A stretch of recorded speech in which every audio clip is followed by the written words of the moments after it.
O le ngafa o le ainga sa sua. Ma ko finga i le ainga sa sua i upolu ma savai.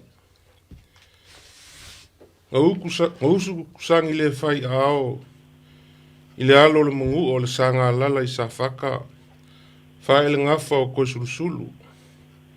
Ma o koe sulusulu ngā maka mai ai le ngafa o le ainga sa sua. Usu koe sulusulu ala ngu woki. I le alo sa fuka i sa kapuala. Fai le ngafa o kole paiali i makeinge ko lua. O li kasi ma mangingoa. Koe usu kole paiali i ali kivangua le alo whengunguki i false la. Fai le ngafa o sua fai ngā makeinge o fuakingo. Mele ngā le nguu malau maka le lei. O ngā usu leo sua fai ngā ia sunga lupea.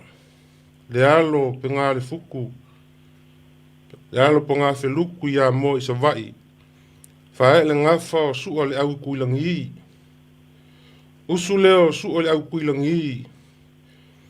Ia muli au wenga. Po peonge. Le alo amiaku i le unmuenga. Fae le ngafa o koruma ngave. Ui kualunga. Kiuli. Ma le kenga o ngā kusa. O sua le au kuilangi sa ngofo i fonga le polo i sa kui. I ngā uko whasko uka. O ngā whaile o ngā kōwhinga i lang whangau. Ma kōwhinga lang ei. O e ui kuia lunga. O lea e alu mo lo sua whasua. I le kou a inga i sale la valu i savai. O e koruma ngave. O lea e alu mo lo sua whasua i le whanga. O e kiuli. O lea e ngofo i whongare polo mo lo fo i sua whasua. Ai o sio ua whawhinge o ngā kusa. O lea alu e ke ngofo i lo maa ua a inga i a moa mo lo fo i sua whasua. E kasi lau ko ingoa ipo le longo kai ao. E kasi fo i lau kou sao ka mai kai o li kasi. Ma o ko whinga ngā sua le au kuilangi i langa whangau i polu masavai. Manguia lau whaafonga sa moa.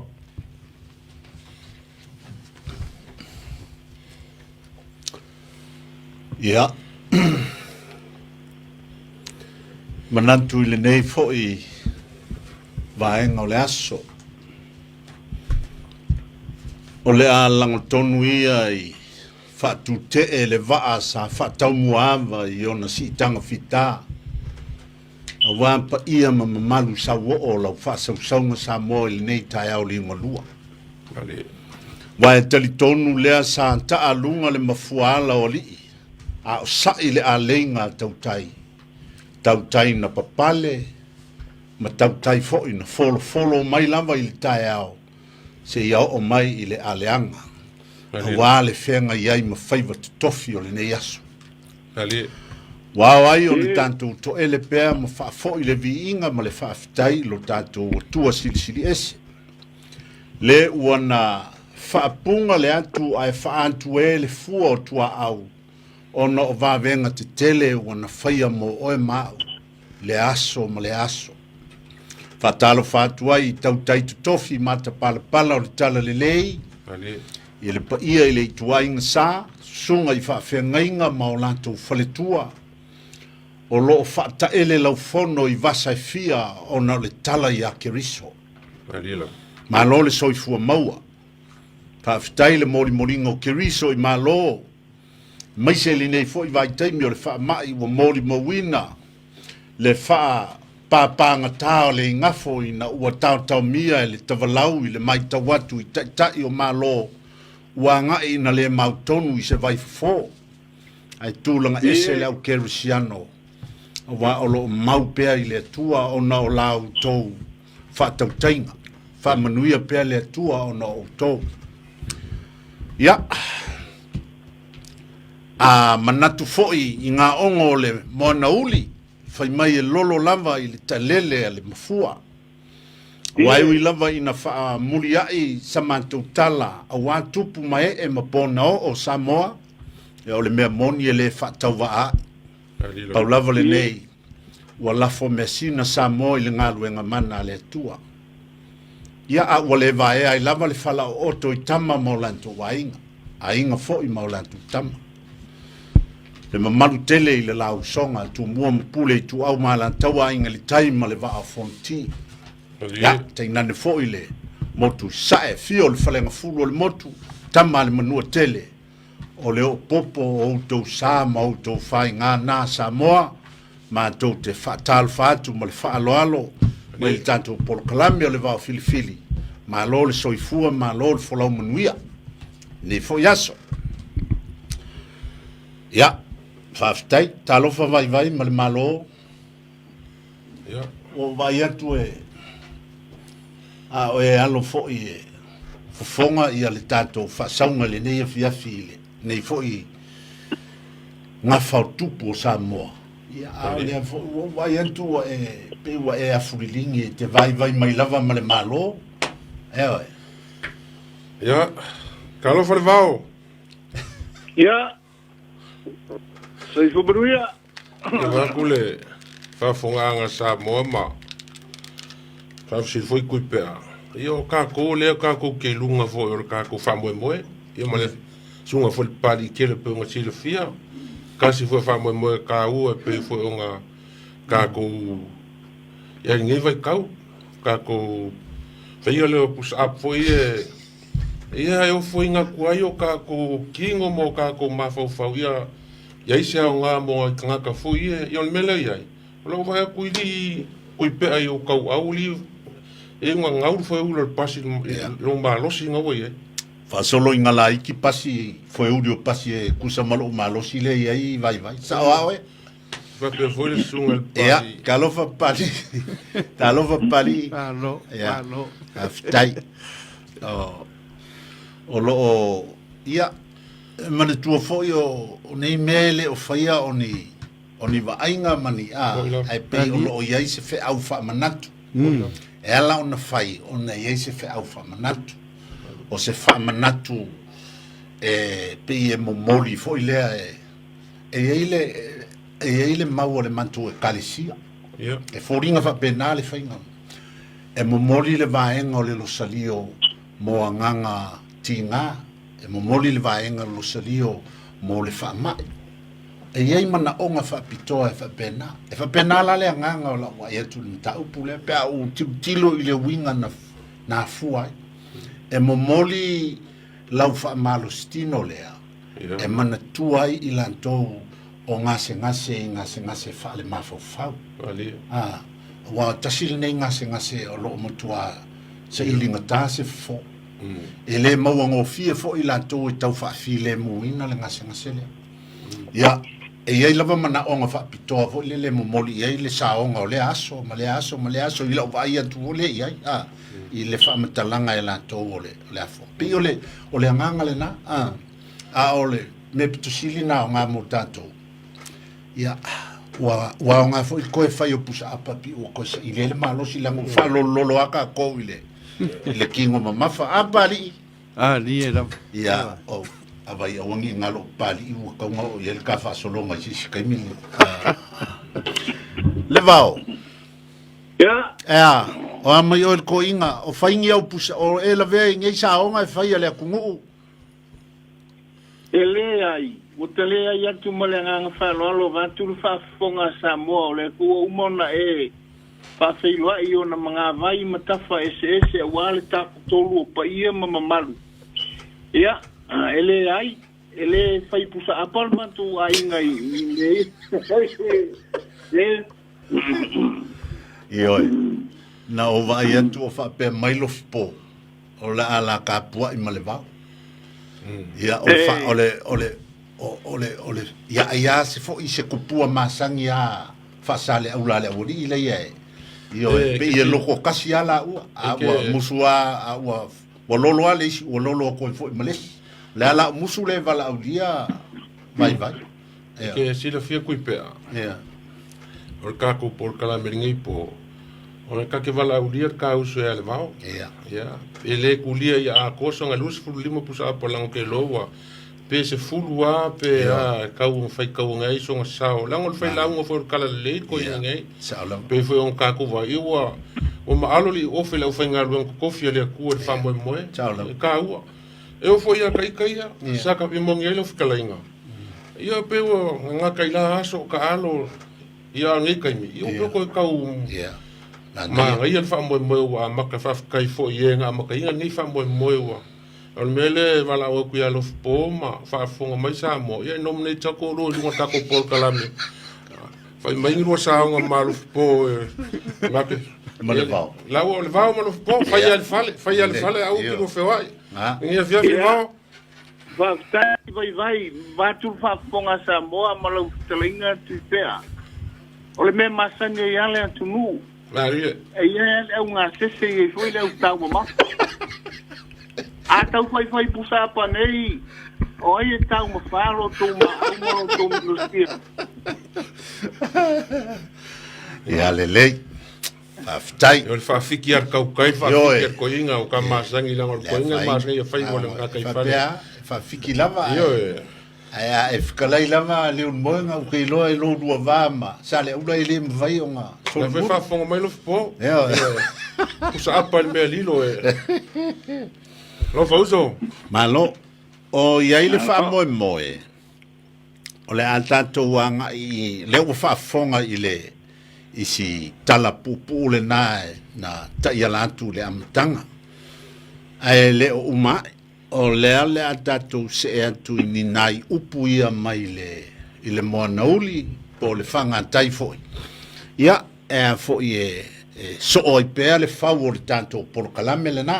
Le vaenga le nā sui sui a tātou talata iala. Ia ai so o pēr le anganga o upu o le moa nauli e pēa o na whaafonga mai ai. Ia o lea sa whaonga atu nisi upu. I tu tonu o le tanto whawhiloa inga. O isi o upo le ngana o le moana uli sa whaonga atu i le tanto whawhiloa inga i le nei e fiafi. Ia, awane ingalo. A whai e au ngā i anti oe. Ia, nā awa e silfia. Nā e maua lava i so se taimi, so se aso le nei o langa a mata atu nei o ielua. E te maua i lunga le Facebook, le Radio Samoa. O wata pena ele Radio Samoa. Ya, msalo se i umala tatia tu le vaenga e fa mal malama pe le tai o le sol por kalame a pari. Mo ilanto e fia ma wo pe nei por kalame poi o isi foi por kalame le Radio Samoa. O lo maua pe lunga o le penga te fai langi. Ai o nisi o upu ua manantu e a umalea. O na tu inatule i le talenga e ale vau. O lo iai foi se vaenga e fia so mai o le tala foi sa fai mai taluai. Ya, o iai foi se isi vaenga e fia so mai e le talenga e ale vau. Ya, ai o le tanto fa so ina upu nei ale vau. ia Ya, le. ma sa uia lo Ya. ua Ya. E iai nai upu ia na o ta pena mai ya. Ua lao le sami. Ya le sile. ye Ua lao le sami po ua lao le vasa. Ya. E fa pele mau o le upu e foi le ua lao lo no winga ua malu. E fai ngo fiela. Ua malu le sami. Ya. A tonu e te lua manatuane po le ase fa o ngaina o le upu. O le isi upu ua taliu ai popo. Ya o le upu fo i fa fonso ye. Taliu ai popo. Ya fa perle mau ole. Tai mi foi le o e ia le tangata i lunga o le va. O le folaunga. Pa walo na o nga. O le tanga o le liu. O le tangata pi e folinga foi le o se tangata e le masani le sami. E fola e tuula i ai la nga luenga mo mua le nga le kaanga o le liu o le va. Ai fa mai la o le langona o le tangata le i lo ai o le tangata fo. O na e tā ai fefe i fo le pisi mai o le sami ma peau. Peau na so le waela na tā le sua liu. Langa le ua matana o Sofia le va. Ia, pe iei e mawai le ranga le a o le. taliu a po ia a tono nai te lu silfia le fa winga le foi wangan o le si upu ua pisia i tanga liu ua pisia i tanga liu e whapea o le tangata foi le no foi tawhatafa o le taimi e te tā i le liu o le wā e masani o na pisia pisia i le tanga o le swaliu ia e whaingofia a asu le swaliu whafo e masani o na ava pe o la alu le matangi tua ia e pisia mai ele tangata le ia po le tangata le luma po se foi o tawhatafa wae e whaawinga i le taimi foi le ai mese alu tono alia te tele po va te tele e fo i ele to inga tanga liu e pisia ai fa mai la e pe i le o se winga le lei e whaawinga pe i wa pisia fua ia ona e pe i wa e se winga na le ona pisia fua o le si la upulea ua tulili le po ua tulili le tai tulili le tai e whapea o le teimi hole o le tai ua matua susu e fuafue ua matua so ua sa wā kama ua le ua kuku o ea whapea ngā ua tulili fo lele ia ma o le kaimi fo ngā i le kaukai ua nga pawale o le mea na e kamu whai ia saolonga wa aile i le kaimi lea ngā ua kulili le tai ia atonu e ia o nai upu nā sa o manatu foi lele e a foi e au mai tātou te male upu le tasi e tutupu matangi i liu ia upu ale atu e wha longso fa mailo na wha le wha matalanga nisi o mau o le o tutupu matangi i liu e a foi a alu se fo launga e na fatu le o le lai le taimi o le matangi na malolo le o na pawale mea i le au o le tau le a la ua fai le lale ngā ruenga o le venga o le wha ai a o lo i na pele matangi ua malu o na taualo lo le i foe le au le wha te mina e taualo i lo i foe fa maila e ai a le manatu i se isi o le au wha e sisi pele la pe ila a sisi lunga le la e se isi o le ava ona pe ile ula ma fa amu yele awal po le ako sisi le nga la o le po pele makan ai fa mele tala le tanganta le tali mai e fa pe dia se e kupua makan ili fa mele mau e winga fa pe e yai la vasu wasu le matangi tu sa pe malu ia te mi o so yo na suasu le na e mawhai o na whesoasoani le taualonga o le wha. No inga na fōringa ua pēle matangi. A ia au na liu e mawhai lava o na tauasuasu e oso mai. Ia e mawhai o na mawaili whesoasoani le taualonga o le wha. Ia, o le nāfo, ia e manino o le wha awinganga o le. E pa i o le, o dai upu na le vao ma vai ua manatu e au mai a wale tātou tango fia fo i o tūlanga o le moana uli e mana tūnatu i eile ne e fiafi i le wakule e mewhikalai mai le vao i le ingo le mea le si ingo o kakao le vaa ka liu e popoe o le suaki suaki liu i a kusa o le ngonga o le mea le ka o le kakape o le suaki foi le suaki mai le liu ai ale upu o le vai aso leanga ke a kunga i le kiunga mali langa e eile e isi ka ngaka ese le la ko fui whao ngā inga ma le whao inga inga e whaalongo i pe e sere ka o le upu le e whai foi o le malie a le kiu malie ai a whao ngā e isi e whai foi o le malie a le ku malie o le malie ma le ku malie o le malie ma le kiu malie ia vai ese le manga i upu e mau i le kiu ngole i le whao inga ngole ia pe o le whao inga ngole upu ia le o le malie whai foi o le malie a le kiu malie ia kai winga wha pe o le upu foi le whai foi o le mga o le ia a fefe le papa e whai foi o le malie o mau mai ia o whai wa foi o kangaka ia ngau e kau mwhai mali mali ele whai ngofie ele fai ngofia fa so akula fia kausami mali ia sei manga ku kanga kai ngo e kiu mali e fai foi la mali a kiu mali ia le si upule le eu masinga fa o fai foi mali al ku mali ola so si lo fia le va o nga ia e pe le upu e masane le tunu e fai foi o le ai mali a le tu mali Mali. ne e pe o le si o la una foi fa longo i le upu fai foi o le ai mali ia o le tu mali ia ia na upu tala ia vai malo inisi foi o vingo o le upu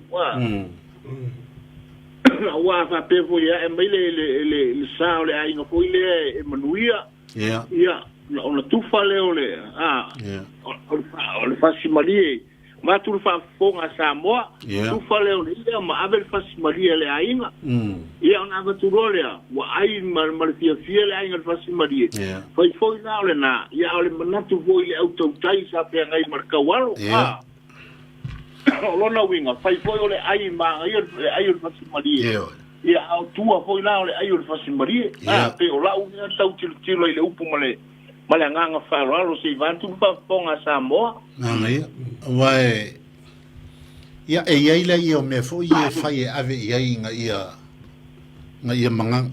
mangingo ile up a ka ngu ko le fasi malie ia onga kuka lole o le fasi malie fai el kam fkanga va pele o le lo makua por coin ia vai ciao ka ngoe vakule le fasi kipi lea ia ma vakule sukale ave fai ile le kokole lo kama fai fa kele lava mole fasi malie pe io ngai e nganga ia wa fa io le malie e kai foringa o se kali ile meole ile winga fo ile ile nganga fa sila fo le makeki a e alu ki sila le makeki e lo fonga ile kaui ia a poko fo ia kaukai maka ka fa kaui anga va pe mai fo ile ia ali e fai fo i ole ai malie ai le fai ngofi fo ile le me le kumali me le mali a ko sila mai fo le ale kau le fasi malie ele fai ngofi si lula pe fai ngofi pe fa fele o punga fa winga ia makala le ile eu que sila fia kuipe o ale o fai vai e fai vonga kai fale eu ila le ulu e lunga vai pa lu pa lu fa ngo ele fai ngofi la ia e so ia ale mele ia ai o kele kofu il kaimi o ke sele malia i vai o yo la kofu le saminga o me o le fai vale fai lunga le vai fa nga ele mai male malo si male ia va ngala ia ai o kama vole o kala il kama ma fatu le fo le nga le kala o nga ia so le vao o ko ia yo le temile o to temine le te la ye tu pea o ngale mai male mal ki lunga sa al mele tra ye vai mal malo ia la ngol ke malo e kau e lo winga ko pura lo kapu e lunga ia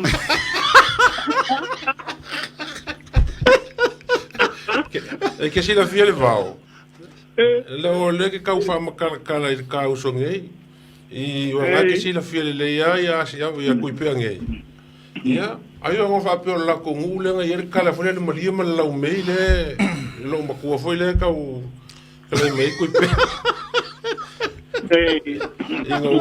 o le fia ai u le musoi o le fa ngai la o le musoi ia malo ai o le kala nga o mai ia wa manga o ka kio le kala si wa ye ska mai bola ngale fa kalil kala ia kasi ngai ngafa kau al kupu ngafa ngai la inga sa su'a kasi ngai ngafo so e fu sa mo la inga sa su'a a kilo vo ikanga ka ia nga maka mai le ngafa la inga sa su'a ia peo ma kilo vo le ia i wa ko kilo fu ikanga ka lo ia ngai ma io vai fo ia e visi ngu e kula fale su'a ia e pe fo me lo makaya ia le yo mal miskale ia o pico ia e su'a mai Pakakufu ia kula fale le. Ia. Ia arkele o sua voile le iusunga ia o ngafar sua. Ia so sa mo pe o sunga ia sua. Ia ngafa o kaukupu lo winga la ukala wa nga ile usunga le maria ko nga usu le fingo su pa ia sa lava. Ia ole si maria ko. Lo winga nga kala vole le ngafa o kaukupu ngafa la inga sa sua. Ia me nga kau mai voile le silfia lea se yuli ma vai pua ma ko inga foi ma. Ia paunga le. Wa lo ia fo ia mau taua o lo mau ai ile. Pe la o le ngwai. Ia. Le ngwai po fo ia le longo tai ao le sa e ka u ia o le kala fo ngai mangingo fo ia wa a fe ka mai ka ia. Ia. Le fio anga fo ile me fio ai su ia ke i wa fa pe nga o nga. Ka ngu le kai ao ngai ia le kala wanga fa mo fo i ai manga ia le ngafa wa. O te whaaloina pole ase fina ngalo le vao pe ei sanga mau vai malo na o le fisili o ngā sea wa moa le na ave ili sua le whapena ave ia moa Pea i ngā i whea foi sai pipi sai pipi ngā i aile ele o lano ia wa sai pipi au lango sai pipi mle sai pipi ngai le sua foi sai pipi ngā ole matua le whapea ole matua ole ainga taulangi ole matua taulangi ole makua kaulangi ole mau taulangi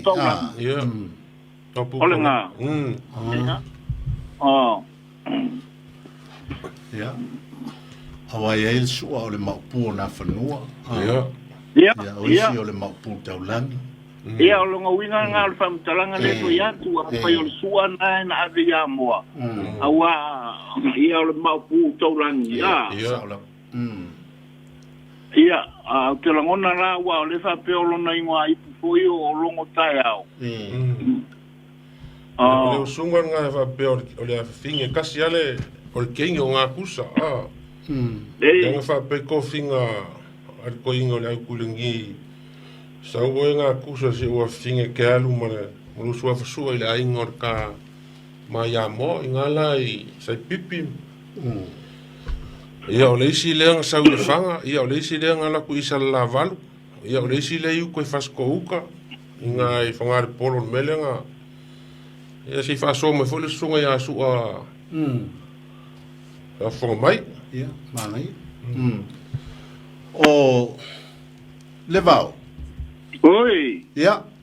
Ele lei o mea nga tātou whaamatari foi. Ia o na tuaile le whaasoa foi le atunu po. O le ase se matau po tāpena mai o el toina le nefiafi. Ina nei numi le whauru whafonga Samoa. Ia.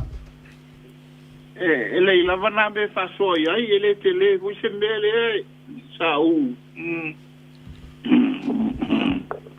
Ia, lele. O le aso fina kalo. Ia, o te ilo, o le a tatia la le vaenga nai te tāpena mai. Ia, pe a whape tusa i ma le waile ke lese me a le leile ka tia ngei te ua. Wa numi le whau le whafonga le atunu. Ia, o le lava te le o le itula le toi o le tātou porkalame.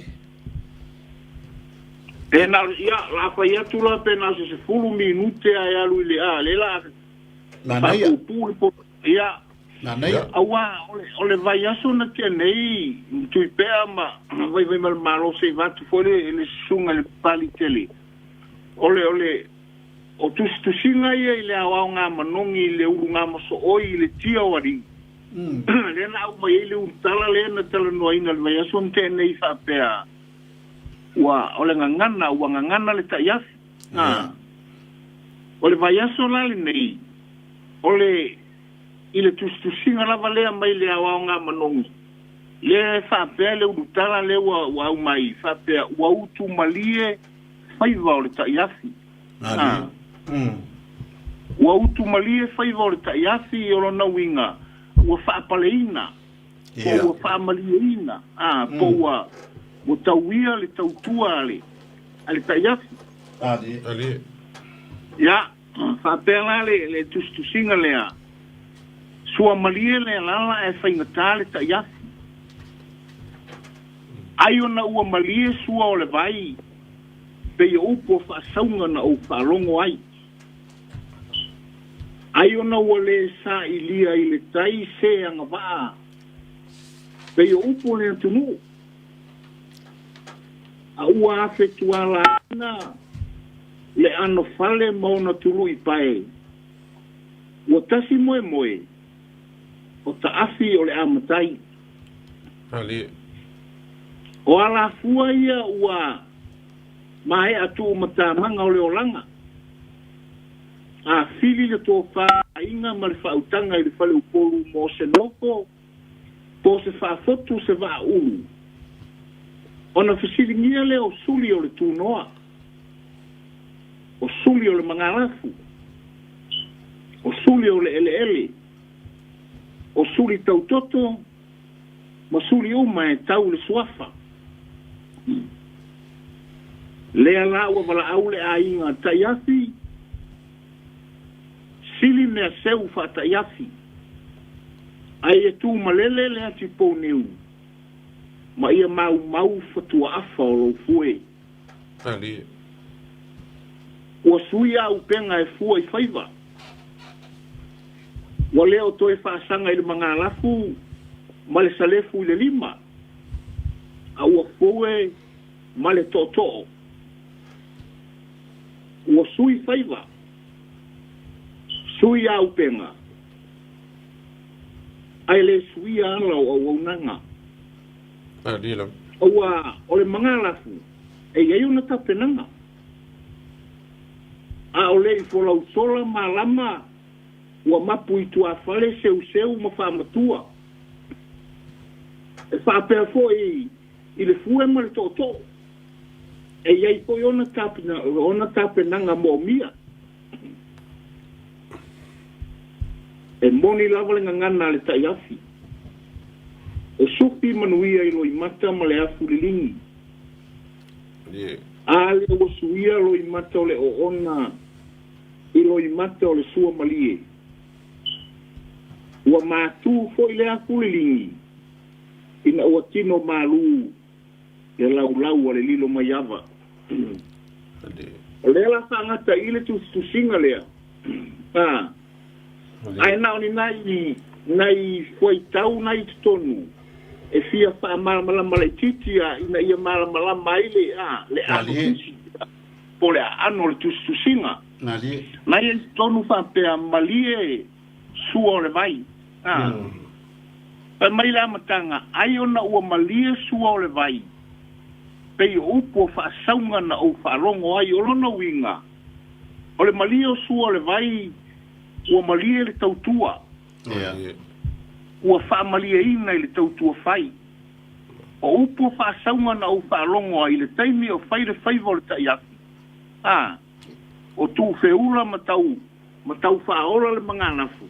O upo ia sa whaalongo i le whaafale tui.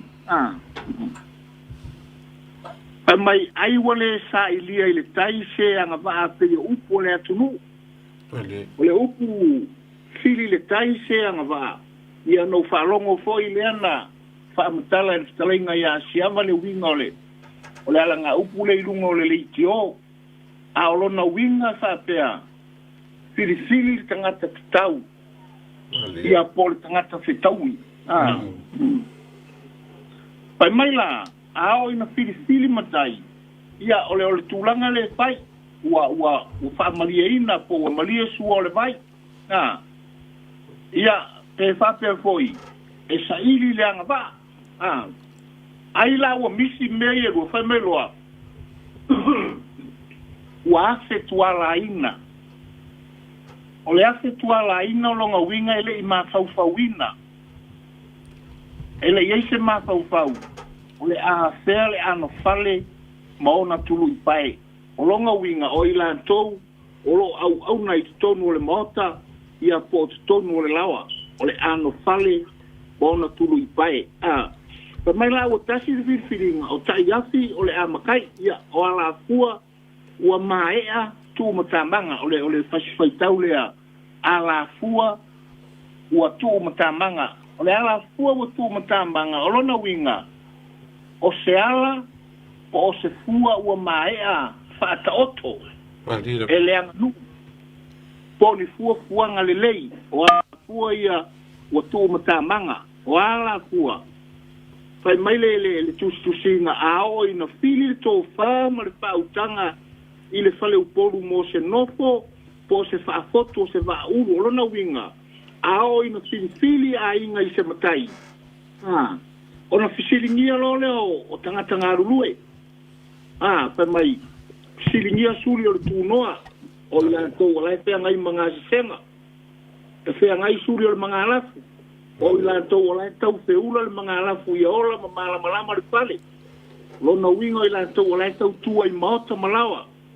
O suri o le ele. O suri tau toto.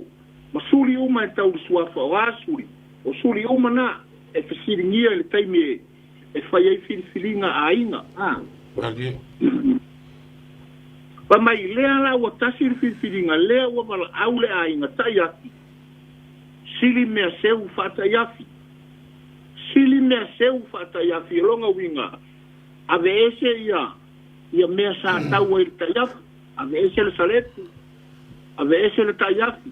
Aya, pai mai. Aya ia tu malele le ati pou niu. Ma ia mau fatua afa o lo pue. Olona winga. Ole ale to e tau tua fata yafi. Ole a si tia le tūlanga i le matai. O le a tū ma le tō ma le fue. Wha mai. Ua sui a upenga i fua i whaiva. Ia ua. O whaiva. E tofu ma a upenga i whaatino ai. Ua leo toi whaasanga i le mga alafu ma le selefu le lima. A ua fue ma le tō. Ua sui whaiva. Sui a upenga. Ma ngai swas whaitau lea. Ai le sui a ala o awaunanga. Awai ai ala tai me suia i o tātou walawina. E suia mai le tau lele a vea mamatai. O sui foi ma au penga wa ave ese le salefu. Ave ese le mga alafu. A waku mar fue mar koko. A fe mai. E suia mena. E tu maua ala o awaunanga. O a ala o awaunanga. Awa ole mga alafu. E iai o tapenanga. Fai mai aolei fola usola malama. Fai mai aolei ngoto le la. E ka kaunga ka penga mea ia awale mga alafu le po. Fai mai ua mapu i tua fale. Seu ma faa matua. O longa winga aolei ngoto le la. Ua mapu i tua i le umukuka se i vatu le faa fonga Samoa. Ia fafie awale tafuina ole mga alafu le po. E faa pena fo ila le fue ma le toto. A fai wa wala wina ve mamatai. O le fue ma le toto. E iai fo i ona ta penanga mo mia. E boni lava lalanga ngana le tai afi e sufi manuia i loi mata. Ma le afu le lingi. Awa. A le tafe loi mata. A le tafe le afu. Ia ele pale manuia. Ona fai mai lo lea. A le fai mai lo lea le tai afi.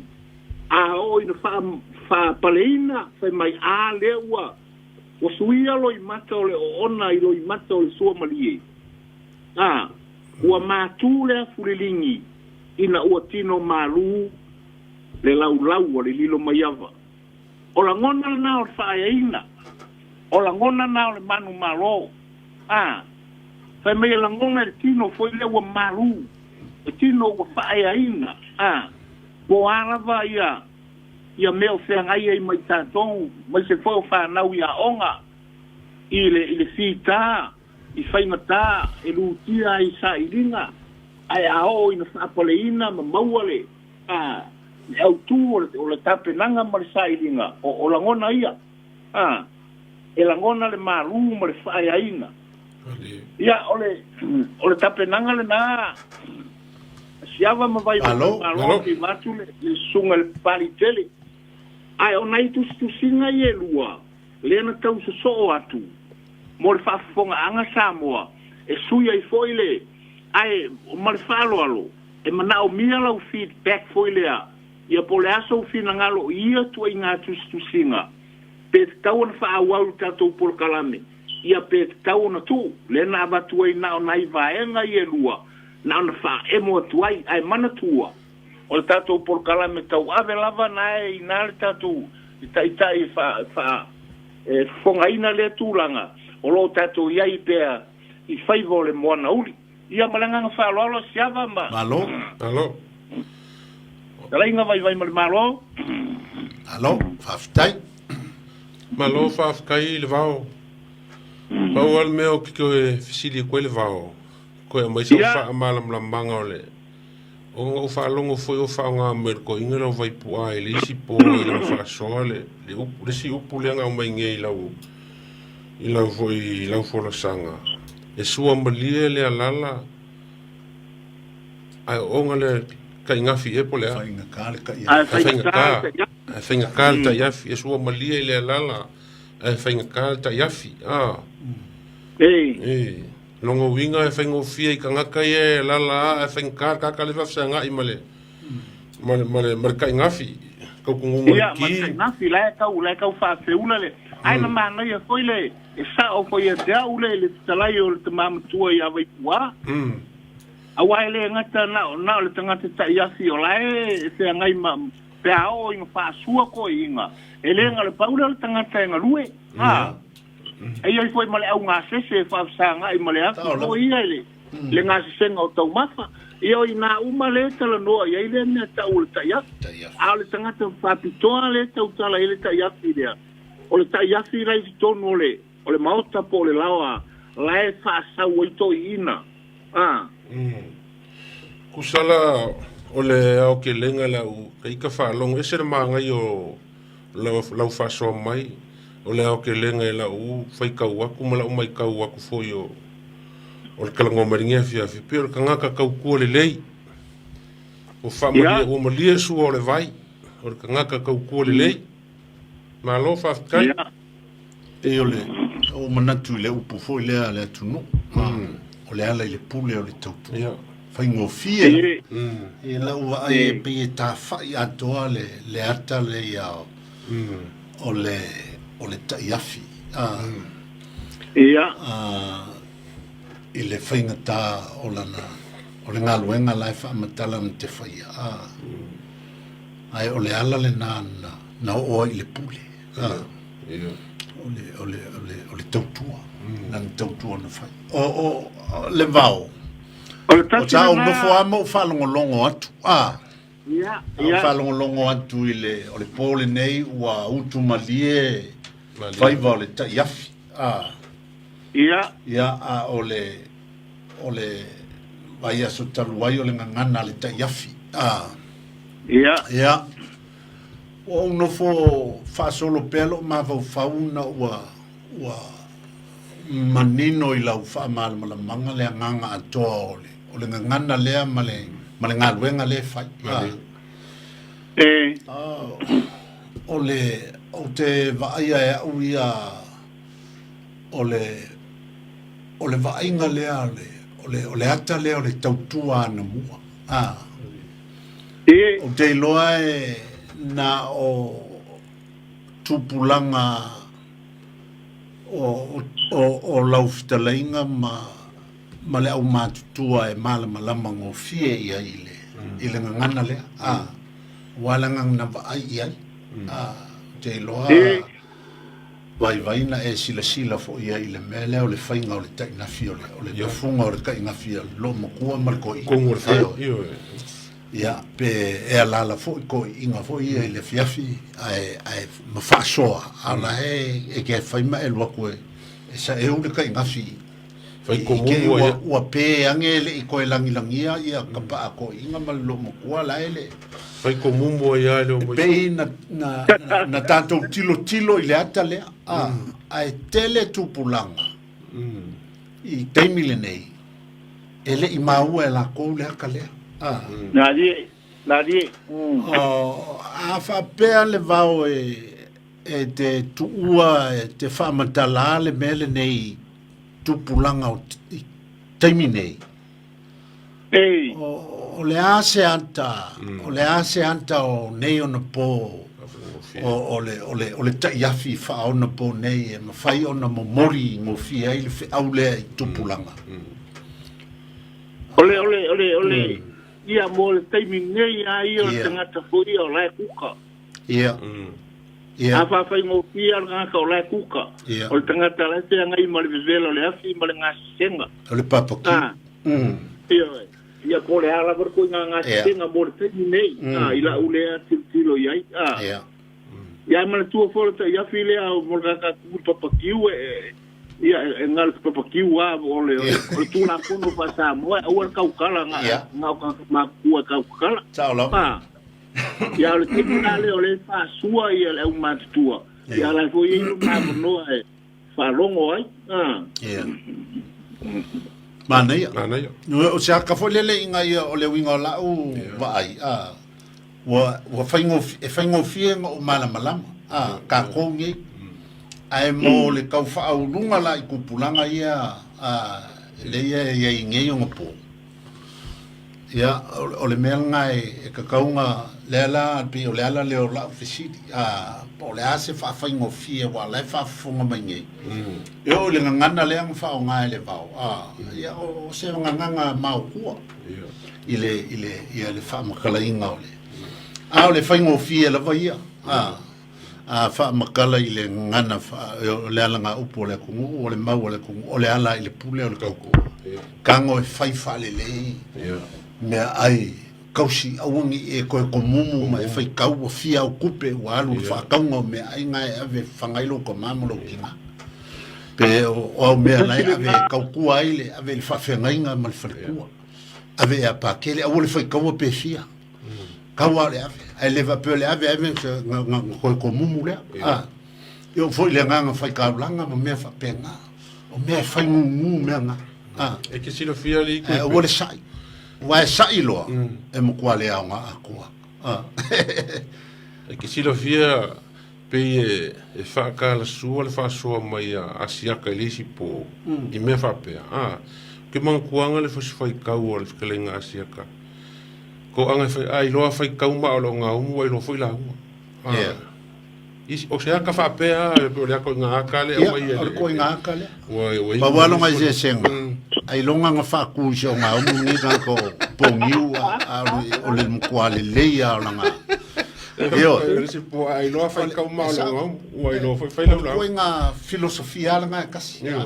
O le ala i le pule. O le alu e kaupua. Ole, Tuipea. Ia. Tuipea. Ia. Pato lea ua talai whaatolu whaafai mele ale i le pule o le tautua.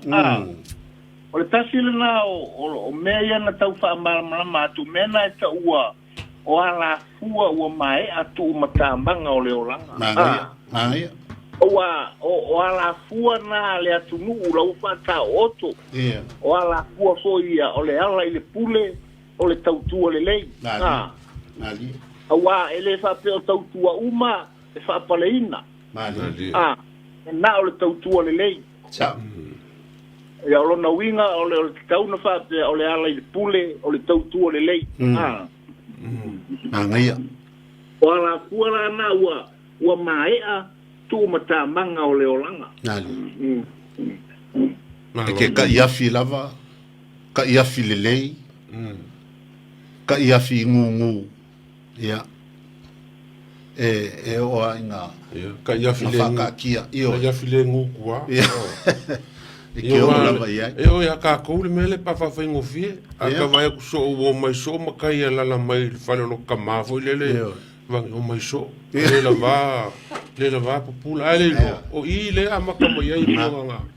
Ka lai le va o i le a maka mai o nga whaule lau.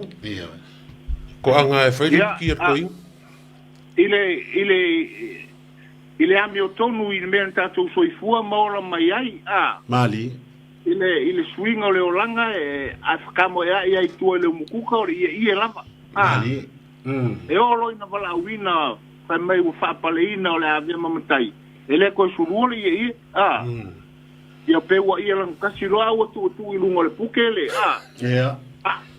Pewa pa maua lunga le le surungo la ia langkas Ali. ko ile o swinga o le olanga o lona winga o le vala wina mai le palapala si o ile mama o le vala wina mai yalo mafana u fo ile o le vala wina si ina ia wa faia ina ma vea ma maua mea o sini o tau sini onga o ina e utu malie ai o faiva mena e tau fe mai wa utu malie o faiva o faiva sa fianga ai o faiva ile o onga o faiva sa ilinga i matanga luenga o te tonu foi o matanga luenga e ia matanga luenga ese e tūranga e si tia nga iai a ora ina si tia tūranga ona fai mai la ia wa utu malie o faiva wa utu malie o faiva e o foi la le upula le tunu fai mai e sua malie le alala e fai ngatale ta ia ai te dola upu iante oe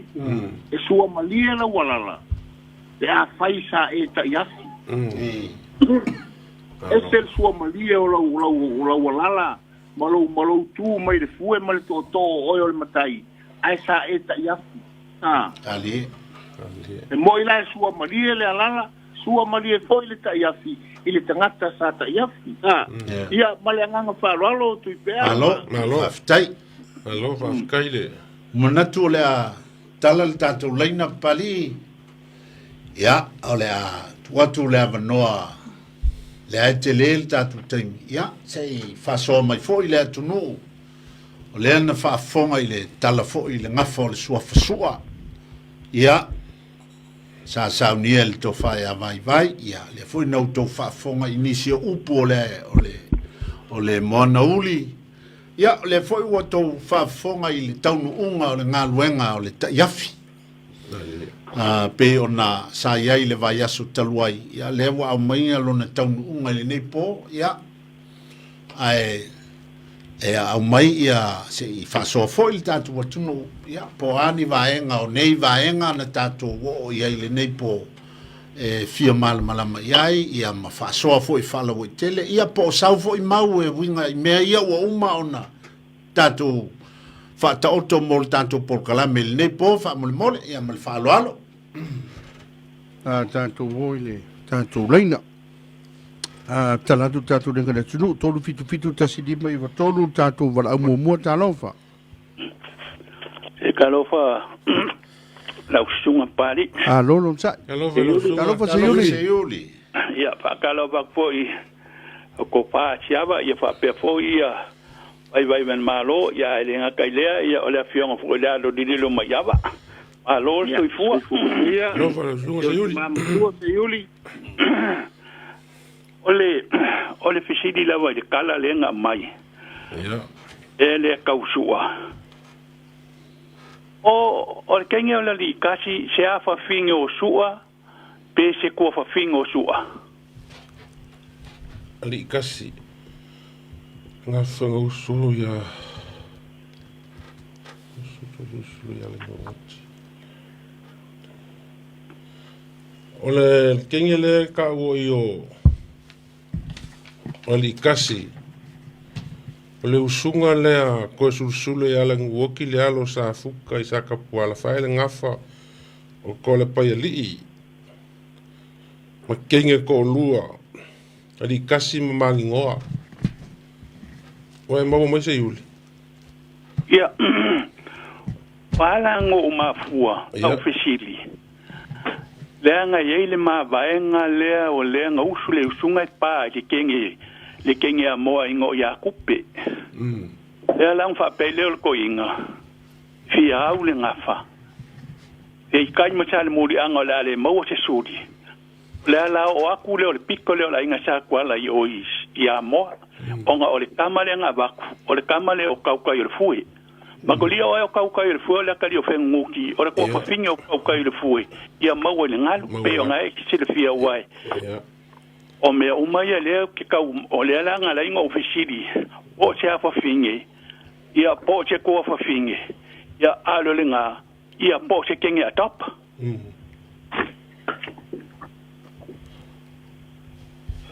o le aso si le fia se yuli o le mea le o le kenge le ngai ngai ngo ia mangu lele mai fanga mangu mangolele ma le fanga e foi nga adu le usunga ma kenge wa uma fai ko finga ko kama o ko lunga o ko ma ngave ia ma le si sua le ko wai ia le lang fa pe lo le ko inga le I longolua ia adula ia e amai ia o le kenge o kolo pakinga adu e mai le afa finge o loku angangi e ali ikasi ia o le menga ngalenga mau le kenge o le ikasi e ingu suafa le ikasi e ali ikasi ia kambaia ia o le menga ngalenga o le ala e ke fai mai o le ikasi le mangi ngoa o le kenge la le ngalenga o mai I sakapuala e makaulia oe o kaukai le fue o longa ko fa finge ia seu ki amua e ka mafa akasi uma ia fengu ai ese kinga al melanga le alanga uso ko ia ko pai ali ia seu ki amua maua ia so fa inga o fucking mo melenga ngu o le uba ko so ka email a ingele o sa kwala ali al menga le nga le ngo ka fiki dia malo kai mo le fa so ole mele winga ile longo kaya o lenga o ko fa longa ko fa pe mai fa o punga o kenge ia ima o I safa ka yo ke fa pe ko se kala le kungu ai ole me sidi ole lo kala kele o ale kala fa sa wai ole ngo ai pulongo kaya o su nga mau mai ai sa wai yo nga mau mai ai sa wai ya nga fangua ole ngai ai kala fa ma ngingo ngi mea e o fo ile e ngoi ole o longo kai au mo mai so vai ole mea le ole ma pu ia ole ma pu fo ole ma pu nga mo ma ngi me nga mo ai kai me kas ali pu le nga mai chau ka nga fangua ke ia lunga nga fangua ai ka ngo kunga le ki pu or ki pu de me lu la lu ngai fa ele upo le kungu wa mau mangu ya fulu mau mangu ola I pu ya o le kai mina ka ma vai ya le ang fa yar kala ma o le king pu le ngale kuai ya nga mau longo le kai au mo ke ya lungo ka ngwa ya la ya lu mo lu mau ngai pu nga mau nga fa ngwa pu ko e mau ai mane longo kai au ia ole kungu e kala se ma li la kala la si fo le kungu ele kasi se kala ka ko na fo langa mau ai ia isi fa mangianga nga ya su o la ka o ka mo ma va nga malai ko finga ia kasi ia o ka ma lo ia nga fo nga ku ia nga fa ngo ma le foi e sa we alo ma ye de la va mo ma di ko ma li la ngai mea nga I wa pe ase yuli wa nga ke sila fia foi le mele ka wa ko sia wa le fo ke ka wi lo foi ile mele le ngai po su long ka au I fa pe le mai o kenge male ako au ko su ai longa fa le o foi le ka au fa longa ko la su mal pesa kenge wo longa ko inga nga ke sila fia ase yuli ka sila nga mau le ke le mau e mau e se ala ku ole mele o ke lo ya e o kenge o umanga ka umar fa mo ke mo ka e wa ke lo le o kenge va pele o kenge o voya ka fe ai ka longo e se sir ko inga ngai malonga ai ngole aka ngu mai ka malanga ngai ka ya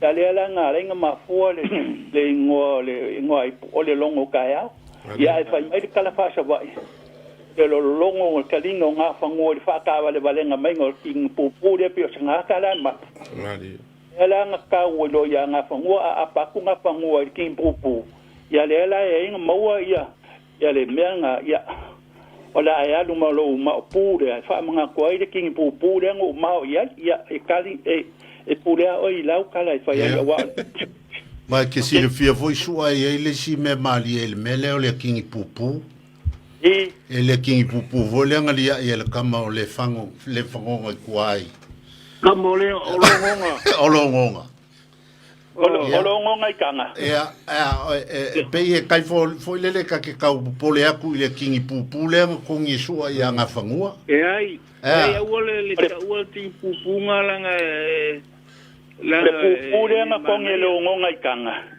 ya le kala va nga ko ye me fa pe a le pupule nga fa ka va le mai e dile a wa fa pe e sa u ala ko fa ka mai kai o nga ole o su e se fa se la kala ya fa pe ku ka nga ka le nga ke leo po ka nga ka fu e vai ma li ma lo mo ko se o lo ko fa ka mai kai ya ka ngo kuloa ya sola ko ya fa ka vale mai a le anginga mai nga ole makangi nga pe ye ai pe se ka kala ma oi la kali nga fangua ya la ko arki pupu ka ya nga fangua ka ngololo nga fangua lu nga ki pupu ma lu asa sa ai lalo ya o fulu ya le fa mai lo ka fo o sore se wa ma mangu ulo i pupu ya ngala o tai mi ka ma vai ya fa lo ka nga fangua o estu ameriki pupu ya ngo mau ya halu ma avelo mau nga i pupu ya o le ma pu ya alo longo ka ya nga fa manga kwai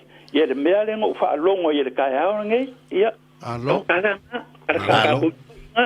a o kala fa o poru le ka usa wai vai malo ya ai o le urupo ai alo se yule ya le mengo fia fa so ko le vai ya so le ile upule o le mangala e fai lo ma ya ka ko o le mengi o le mangala nga fai lo le pale samo fai lo nali le anga sa afia ile kenyo le ala kaua fai mai upole kenye we ela wo fanga i pulo wa mu uloloa le mangala ka lo fai le ngalo lo ingoa o la ulupe lava oe na seu makainga ya nga ke lua si la fier ke ngola la ka we onga ngei ta fiang ka uma ye ya ka ko a fai lo le fale o ka ko sa mo so ka mo ka u longa fa uma ka inga fi pia por ma mo me ye ka foi le fi awale fa mala mo le fale ya e bole ko ye nga me ngai vai ka mi na le pawara le me o le ku le lunga ka unga palo de ki o mori ki ro o lo mai ye la ali ole mela saulele saunanga se yuri o mauta malao sa mo ya so ye pauloa taulo na ye mal mangalafu ya el na vai tau saulele yo ole mela nga ngai e ka u ba ku ya au ke fa ka kele molo o ba ngo nga fia fa so ko le ba ya so le ya o fa so o mi kele ko inga nga ku ya vi inga wa le mo wa so ka ba ngo ka fi wa alo ya au ke fa ka kele molo wa bango ka ku ko lo o kala be luma ya ai foi ia mo ka ko wa pia alo le atu mo le fia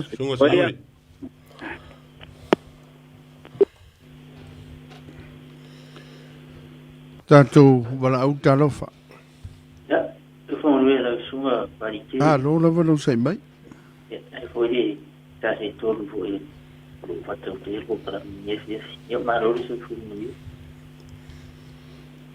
alofa malor soi fu ya malo sa no ia eu fui faço o pule o ile sa no fa mon muli o sua ya si sa ngo maya don suo la sua ya ya ka ko ya ka ku para ngau mana fo ya na fo ma eu faço ku ile ngoi po su ya ya ba o ie ka ile ngoi po su ia pi har nga mai isile ma wal malanga le ma le koma masua nga o nga fo ie se fo ma fa ka pe ai su ai ka o ia ciao la pi o nga de sa si ai ya wa nga o mala kala ia o nga vo ie pi nga isa fa kai ile me vo ile mo o ile ngoi pu le lo ka o le yo le va pena sa ai mo le la mai ngai le ki pupu ngai mo wal malai o ni walam ya e ngai va pe fu ngai mo ye escala la cima ka oficie si fo de ku nga ma die lava ma ya ma nga ma ku fa ka pe ai yo ngai fo fa fu ma yo le tu ya pi ese ma vo i le mere ma ngai su ama le mari ko yo ya nga fo ya ngai mo le mo ese fo le ma de sa i ya ema yo kere o mau ema ai foi a ka wa ko ngu e fu ka se ka mau sa ka mau a ka ma die lava mau do ka ngo la kuma ya sua ya o feo sa whakaere ke Papeng sa ile la mo I muri vai. Muri vai. Oh. Foi. O nganga yele o la ngo pinge nga o le malai nga o muri vai o ni wala. Yeah. Tapi nga se ia bayang ko pa ngo mai ko malu sa pa. Ngo nga ngo fai ia nga ka nga pa te nga sa ale ku pulang mai ti. Tapi si pupung ni yang nga mo vai le malai o ni wala. Iba pe nga ku le malai o fa mai. Ya wa mo ko Malanga ya kenge va pero resi manto musalla valunang to nga ila lokali. Ita tolo ko ya sa pok ni fa so mai uja. I oi fa le lupo nga I fangalede. Ya va pe nga I luai malayo kulo wen o la lokali fangalede ya kasel malai ran ko fa mo mai. Kasel malayo su o famas ya malai.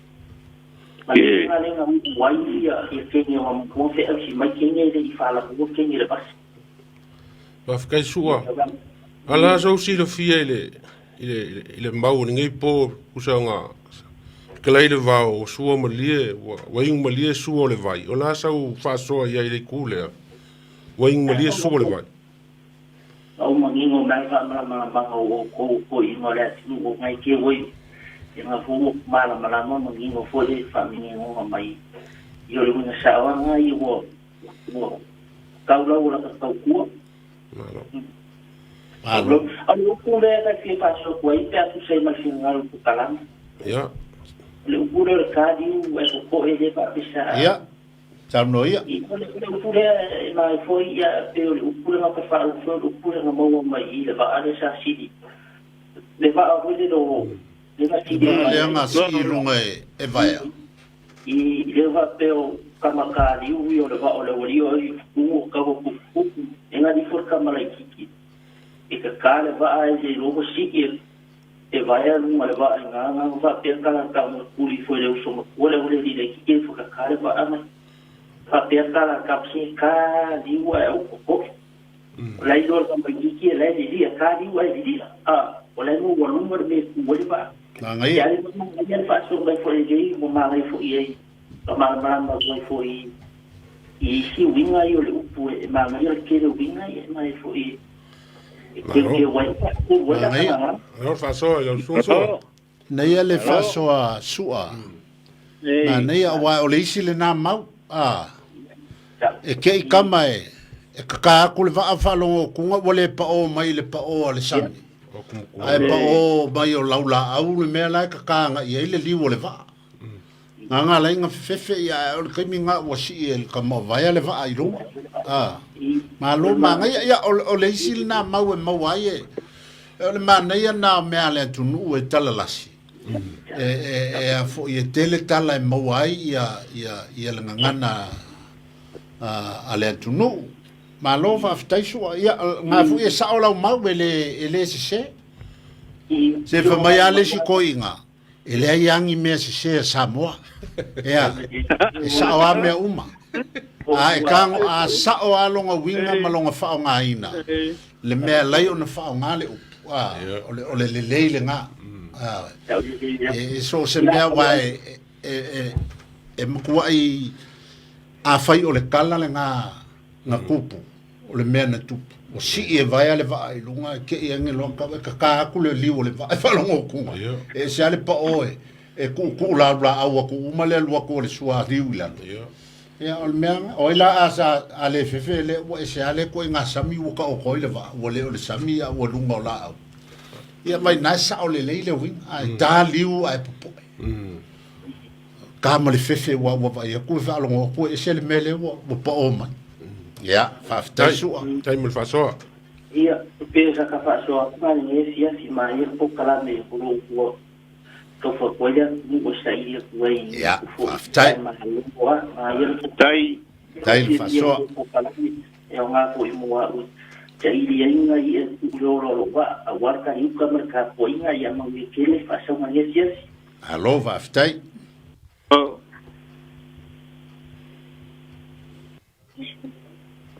Fatalo fatu valau.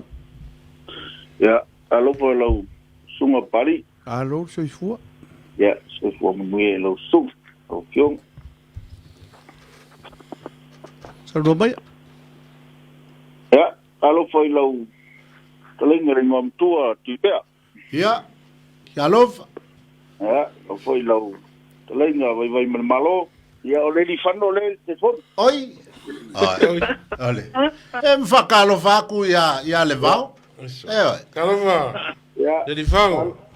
alo foi lo talenga kalaula ya ka wo ni fo we ya fo talenga yo lo foi ngari le calesia ya ko manue ko sunga ma ko kala me ma ko fiel ne fiafi oi loai le lifango le iso le tofia oil tamata ita o le kalesia fai o mafonga o le kalesia o le maola le living stone of life ya atu ipe ya le ringa le ye fa to muanga o le ia fa pe o tu malie fai volta ya sa lava kasi le ngai ka ia fa mangu ia o fa mangu ia inga ya o malie sua o le vai sunga le apostolo mala dai india basta ele esa oile sa undoanga pekelo ya se kakua ulao ya faftai le lifano ya mai ale fasoa ya faftai le mole avnol ni fiafi o leo o fa longo tu le nei po o lo tala noina lava le upulea o le ala i le pule o le tautua ya ai na oficilia tu vai ason tenei sa ta tu la ofisili lunga ile ngana tautala ile upo yesule na faia petelu ile temil mulumulunga e te leilo nei ai mulimuriane i loa ya pe tala fe ngai le ngana tautala le matai ona fa ngai na le upule ile ala o le pule o le tautua awa e pe na tau nu tala le leisa mo lau ta otol upole tunu ya ya ona watu le tala le lei mala na upu voile yesu foi mai a fia muli mai atia ya na fa fitile oe mamolo sa tau muli mai ya e folinga mai o le ata lava le pe ona tala noina le nei po o le ata o le fa ai no le tautua le la ina watu sigi vai asonte nei o no wo fa longo ku nei po le matango fia o fa soa le ngata foi le o le o foi marta ma ainga wo sa o le anga le nei po ya e mo lava pe fa ngo fia le tupulanga nei na mala mai pele ya nga mo ta to ya ma tu e la foi la to ya mala mai stemi o le ya nga lava fatunga fo io ale talenga fo ya le vao ya foi le luasa se lua foi tapo inga pari ia mo le temi mo ta to nei pe ole ala nana le no ofisili ona ngana tautala ona pe tele no o fa nga ina ia tu ai ngana le ile temi o te fai ai me o si fio te le vao ya e tele lavo me pe o te fa nga ina ia ngana o tu spa ia e fai nga ia o tautalanga ali ole mafu angalana na le no fa te u pe tala fe ngai le ngana tautala ole nganu ona fa nga le upula yesu e muli e te leilo nei ai muli ane e loa ya pe tala fe ngai le matai ona fa ngai na i se la fonga fa pe ia e tautua mo na e na sa wela ia le ufu e markoko ya lo sa ofisilia puna le fiafi malesi pe sini le foi mo ko ia pe ya au mai uma walanga kasialo avangoa le lifano e le fa pe a lu mai fa kasi ma le vao nga e pule mai ai le nga ole va fili le kunguru ngai ka ka fai e kasi ala le avangor ka a mai le sia ofisini Ele fa sa vai ia ya ole sia ofisini fa mole lo talen tu pe ai pe vole vai malom talen ya sala ula ole suafa le orfanafi O le suafa le o le whanaafi po o le upu le a whanaafi. O le upu e a fua mai le mga lafu lea e talanoa ina le nei po pe o se upua na mafua mai le ainga. Mana ia. Le upu le o le whanaafi. Awa, se o tango pe a vatu le mele o te iloa. Mana ia. Pe o le matou whaasao mai te ua ngofo mo se mea se e le leile. Awa na o whaalongo. O le upu le o le whanaafi na mafua mai le meole. O le mga lafu. E si o e a foi. E matai. Fai mai o ngā le na whawhanga i upulanga ma whawhanga i ia tangata ma matai o le na mafua fai mai le ni upu e le tustusia la ni peni mani mea ai pe o le mele sa whaonga sa tu ta linga le upu le tunu. Lona winga la fai mai le na mafua i le upu le o le whanga i e so whanga ia matai i au kafore afi i le nganu. Po le mea o le sa onga le o le upu le o le whangafi a por suafa foi le whangafi vai ane le nei a fiafi ma le whaponga anga le atinu. Mana ia le o e masesi fesili le lifano. Ia pauna e ua whaasala sesi la ngau. Anga koe mamulu mai le si kasi nga. Ia wa e whaia mai le ki al kako por kalame le vai aso le. Ia.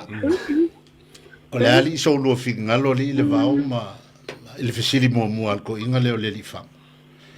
E tala fea ngai o na whao ngā le ftalainga le a Yesu i le taimi e whaiai le ngana whaamatai pe a saola whalong o le fia avea o le fia avea mauso i a muri mai a kia por sa onga elea. Le ole mena na mua o la whale whaitau mua na mai se le iloa nei muli ane e te iloa ia e makua i panga le leile le upulu na Yesu ma le upulu le atunu ala i upule o le tautua au a foi e tautua punou ma tautua foi lea matalilo ma matavela e le langona e le pao iyo e o na winga e tusa le lei ma le upuna Yesu e ke lei loa ngeile le mea ngai ke pungo wai ai muli ane ia e te iloa pe au le teimi o le whae aina e te ilo iai ula ulea ia wae pei o le kangaka e masangi kuspa i a whapea e ke a mail upor kuspa i a la ke si la fia le lei le whikau i le mele whai le kaimi kalawhea ngai kaimi kalawhea ngai ko ma le upu lea le whikau ia wa vulis kangaka e masangi o whaonga upor kuspa i a e whaafakau kongu le mele whikau ia whikau ia longa whaonga ma le mele kupu le kaimi le kupu whikau ia pe on fa le fasilonga lua le ifango o langa le mai mga lafu mai ko ku pe ya le vao ala ngo io pe o kai ngafi o le kai yafi male la so fin ngalo le vao le fasilonga lua ia ole mga lafu sa mo le me pule o le moto malawa ai le se mga lafu o le vao ai fo ya ole fasili pe ile mele o le fanafi o le mena ta o le fanafi o fa malama na fua upo le atumu o le teime ula afi e Samoa. E ula afi e Samoa lo na winga o le afi foi le o taupai tutu ia moli o ia mea ia a foi o mga lafu a inga. O le teime la ula nga afi. E iei le mea le ta o le whanafi o whamarama. Ia mana ia foi le saunoanga le. Ia por stalinga foi ia le lifano e tu sai mole fa pe o ina fanga ai tangata ile mga lafu mana ia por saunoanga se yuri le na mai o ina ta tu te lo ai o le meta o le mga lafu o le me o le vana ia i tonu maota malawa Samoa ia le foi lai fa pe o mea o isa tu talinga ia mamatu mutu upo le tu e ala i mga lafu ia mana ia foi fina ngalo o foi o strainga ia le lifano wa o pa fale tui mga lafu ia tasil na fuanga o le tele o a o le ata mai sa fie tu a o mavai ia la wa le tali ate tu sa male fa fsida stelenga ia li fano male nganga fa lalo se va tu fa sa unga sa mo Hello. Ya, leli fado. Ia. Wa e fa fonga mai wa fa maliaina o el toin. Ia, ole mesili leo na taua ole pe ole ala le ona batu fa facilita to por kalami. Ia ono le fia mala matili a misela wale tato wanganu ia mulia tule nga fa fta ia lewa. O malie foi le loto le afai foi male mautino ia le fai ngole launga ole wa. Yo e mai ale va fini pesili la alua por ia ngole.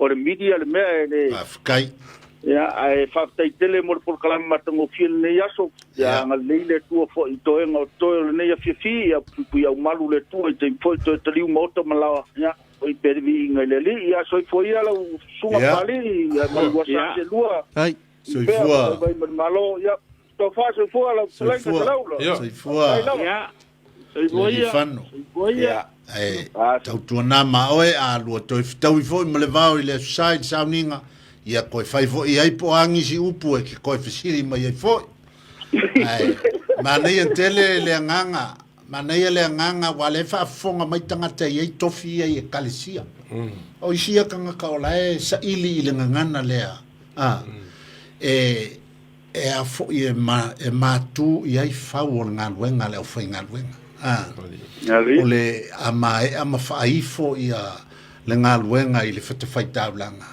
ona tula i lea o le sui o le kalesia e whailo le anganga whaftai